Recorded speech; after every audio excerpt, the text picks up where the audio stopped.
I Chose the Names by Billy Collins. At first glance, you'll read this, and the only thing that you'll really notice would be that he uses the alphabet. He goes from A to Z, each letter representing a name. The piece was published in 2002, which is a year after the World Trade Center attacks. So as I'm reading, listen carefully. Yesterday, I lay awake in the palm of the night. A soft rain stole in, unhelped by any breeze. And when I saw the silver gaze on the windows, I started with A, with Ackerman, as it happened. Then Baxter and Calabro, Davis and Eberling, names falling into place as droplets fell through the dark. Names printed on the ceiling of the night, names slipping around a watery bend. 26 willows on the banks of a stream. In the morning, I walked out barefoot among thousands of flowers, heavy with dew, like the eyes of tears, and each had a name. Fiore inscribed on a yellow petal, then Gonzalez and Hahn, Ishikawa and Jenkins. Names written in the air and stitched into the cloth of day. A name under a photograph, taped to a mailbox. Monogram on a torn shirt. I see you spelled out on storefront windows and on the bright, unfurled awnings of the city. I say the syllables as I turn a corner. Kelly and Lee, Medina, Nardella, and O'Connor. When I peer into the woods, I see a thick tangle where letters are hidden. As in a puzzle concocted for children. Parker and Quigley in the twigs of an ash. Rizzo, Schubert, Torres, and Upton. Secrets in the boughs of an ancient maple. Names written in the pale sky. Names rising in the updraft amid buildings. Names silent in stone, or cried out behind a door. Names blown over the earth and out to sea. In the evening, weakening light, the last swallows. A boy in a lake lifts his oars. A woman by a window puts a match to a candle, and the names are outlined on the rose clouds.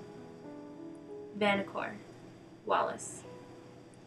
Let X stand, if it can, for the ones unfound. Then Young and Zuminski, the final jolt of Z. Names etched on the head of a pin. One name spanning a bridge, another undergoing a tunnel. A blue name needled into the skin. Names of citizens, workers, mothers, and fathers. The bright-eyed daughter, the quick son. Alphabet of names in a green field. Names in a small tracts of birds. Names lifted from a hat or balanced on the tip of a tongue. Names wheeled into the dim warehouse of memory. So many names, there is barely room on the walls of the heart. This piece is full of imagery. I mean, just reading this once, twice, as many times as you need to, you can imagine that entire day all over again. But Collins wants us to remember it in a good way. He wants us to know and remember that we're still fighting and that we've fought so much so far, and not to forget about the lives that were lost. He uses so many metaphors and symbolism for each alphabet is a name of an actual victim. In the 4th stanza, he says, names written in air and stitched into cloth of day, a name under a photograph taped to a mailbox, monogram on a torn shirt, I see you spelled out on a storefront window, on a bright unfurled awning of this city. I say the syllables as I turn a corner. Kelly and Lee. He's just trying to explain that even to this day, a year after the day of, everywhere we walked, every time we carried ourselves,